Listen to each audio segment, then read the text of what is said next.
After my father suddenly passed away from an unexpected illness, leaving behind a staggering $2 million debt, my mother and brother Tom took matters into their own hands. They decided how to handle my father's inheritance without consulting me, leaving me to bear the brunt of the debt. My frustration with them reached a boiling point, but the thought of their future struggles made me smirk inwardly. I'm Nancy, a 24-year-old single woman working as a nursery teacher at a daycare. I graduated from a junior college and have always lived at home with my father, mother, and my brother Tom, who is close to my age. Since childhood, Tom and I haven't gotten along. A graduate of a prestigious university, Tom looked down on me for my junior college education. His arrogance was matched by his frequent mockery of my modest personality and average looks. With your plain appearance and lack of impressive credentials, who would ever want to date you? He would sneer. In reality, I do have a boyfriend, but I keep this a secret to avoid provoking Tom's scorn. Though Tom's sarcasm used to sting, those days are long behind me. I now take great pride in my work as a nursery teacher, finding immense joy in interacting with children and watching them grow. Tom's words no longer faze me. My mother, who reveres Tom for his prestigious university degree, constantly boasts about him to relatives and neighbors. In stark contrast, I was often treated as an afterthought. It was clear that my mother favored Tom and showered him with preferential treatment. Unlike her, my father always had my back. Whenever my mother gave snacks exclusively to Tom, my father would secretly share the same treats with me. He would proudly express his admiration for my choice to become a nursery teacher, and I deeply cherished his supportive gestures and words. My father was the CEO of a small company where Tom also worked. Unfortunately, the company's financial situation had been deteriorating recently. Despite my father's relentless efforts to cut the deficit and his late nights at the office, Tom remained indifferent. I can't work for a company run by someone who looks so evenly poor, Tom said, resigning from the company to take a position elsewhere. Since her marriage, my mother had stopped working and fully dedicated herself to managing the household. With no experience in supporting my father's business, she didn't grasp the challenges he faced. Despite witnessing his daily struggles, she criticized him for the company's lack of success. The company is still struggling. If you don't resolve the deficit soon, I won't be able to buy that new bag from the magazine. Honestly, what are you doing every day? You're completely useless, my mother said. She had an insatiable appetite for spending, especially on luxury items, often making impulsive purchases. Her dismissive attitude toward my father, as if she couldn't see the value of his hard work, filled me with outrage. Though I'm no business expert, I've witnessed my father's tireless efforts from a young age and understand how challenging it is to manage a business. My mother, who has been with him for years, should recognize this as well. I couldn't fathom why she would blame him as though he were incompetent. One day, my frustration boiled over, and I confronted my mother, demanding she stop belittling my father. Her response was dismissive and condescending. Why should I be scolded by someone like you? People without an education should keep their opinions to themselves. Don't speak on things you don't understand, she retorted. Tom, seemingly influenced by my mother's attitude, joined in and criticized me harshly. It was clear that despite sharing the same blood, our values and personalities were worlds apart. Nancy, don't let their words affect you. Education doesn't define your worth. Take pride in your role as a nursery teacher. That's what truly matters, my father said. His words of encouragement warmed my heart and bolstered my resolve. Even though part of me wanted to stand up to Tom and felt overshadowed by him, my father's support made me feel fearless. As long as he was by my side, I knew I could face anything. An unexpected event shattered my world. Father, I was horrified to learn that my father had collapsed at work. The company staff who reached out to me said he was rushed to the hospital in critical condition. Without hesitation, I dashed to the hospital, only to find that my mother and brother were nowhere to be seen. I'm too busy to leave. You'll have to handle Dad's care, my mother said. I was stunned by her response. How could she claim to be too busy when my father's life was at stake? As a jobless person, surely she had more flexibility than I did. What could possibly be more important than being there for my father? In disbelief, I took care of the hospital formalities and listened to the doctor's grim news. My father had acute heart failure and only had a few days left. I visited him as often as I could, hoping to see his smile once more.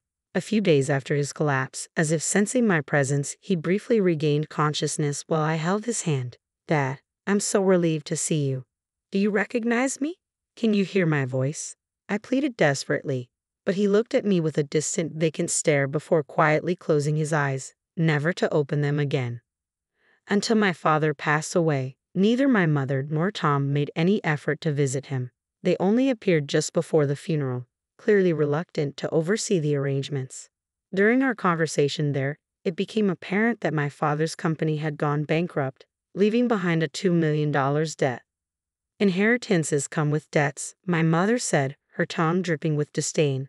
As the funeral proceeded, both she and Tom began to blame my father for the situation. "He was unreliable in life, and now he's left us with this burden. What a curse," they complained. "What are we supposed to do about all this debt?" my mother wondered aloud. "I have a suggestion," Tom said with a smirk, turning his gaze toward me. "Since Dad had such a soft spot for you, why don't you inherit everything? You can also take on the debt. It's only fair to repay the love you received from him," my mother added, her voice carrying a sense of cold expectation. Unbelievably, my mother and Tom were trying to offload both my father's inheritance and his debts onto me. Despite my father's passing, they were more concerned with their own interests than with mourning his loss. They had always belittled and ridiculed both my father and me, seeing us merely as tools for their gain. However, I had a plan in reserve, something my father had asked me to use if anything happened to him. It was time to put it into action. I decided to keep my true intentions hidden and reluctantly agreed to their demands, all while secretly preparing to execute my plan. "Understood. I will take on the entire estate, including the debt." My easy acquiescence surprised both my mother and Tom, considering I was assuming a $2 million debt. They probably anticipated more resistance from me, but their satisfaction in offloading the burden onto me seemed to eclipse any surprise. They looked at me with a mix of triumph and condescension. "So, you're actually going to pay off all the debt. We appreciate that. It's lucky for us, even if I don't quite understand your thinking. You really are quite naive, though. I suppose that's to be expected given your limited education," Tom said. My mother and Tom ultimately relinquished their claims to my father's estate. With no other relatives to contest the inheritance, I was the sole beneficiary. After my father's death, I moved out of the home I no longer wished to live in and began a new chapter on my own. It was then that I discreetly set my plan into motion. Several months after my father's passing, one day, "What on earth is this?" Tom, who I hadn't seen in a while, appeared visibly enraged, his face reddening as if he was on the verge of lashing out. His fury was likely triggered by seeing me emerge from a mansion that could only be described as extravagant. "Why is Nancy, who supposedly inherited $2 million in debt and has such a low social status, living in a house like this?" It was clear that this was the question Tom and my mother would be asking. "Seeing your astonished faces is quite the reunion after so long. I'm glad to see you're doing well," I responded. "Who do you think you are? Making jokes with no education. I want to know what's going on," Tom snapped. "This is where I live. Is it really so surprising to see me coming out of my own home?"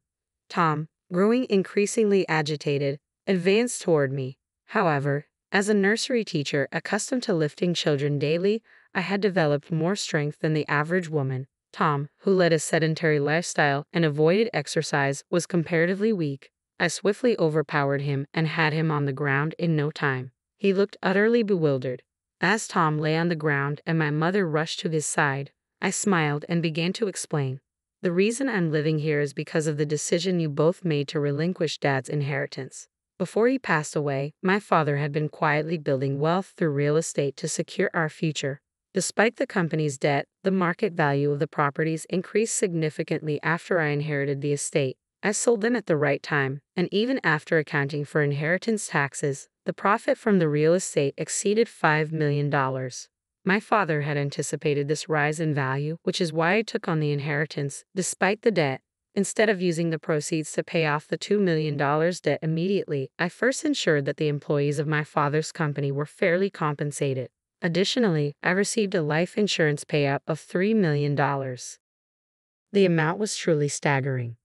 Wait a minute. Life insurance is usually paid out to the spouse, right? My mother interjected. It appears Dad changed the beneficiary to me, I explained. He had informed me of this while he was still alive. My father was deeply troubled by your harsh words and excessive spending. To ensure that his life insurance money was used wisely, he trusted me to manage it and change the beneficiary. I have a dream that I've kept to myself, one to support and nurture children facing economic hardships. With the funds from my father's estate and the life insurance payout, I built a large house that could easily be called a mansion. While continuing my work as a nursery teacher, I am also applying the real estate investment skills I learned from my father to steadily grow my assets. After explaining everything, my mother and Tom were enraged, their voices rising in anger. This is absurd. Why didn't you tell us something so crucial? If we had known about the real estate, we never would have let you inherit it. I responded firmly, Dad anticipated that you would react exactly like this if he knew. That's why he kept it a secret, to prevent you from claiming everything. I didn't expect you to respond just as he predicted, but it seems he was right. What are you talking about? Regardless, we deserve our share of the inheritance. We have a right to it.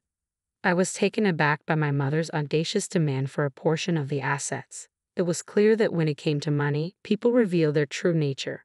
My mother and Tom were showing their cowardice and arrogance, just as I had always known them to be. You both forfeited that right when you renounced the inheritance.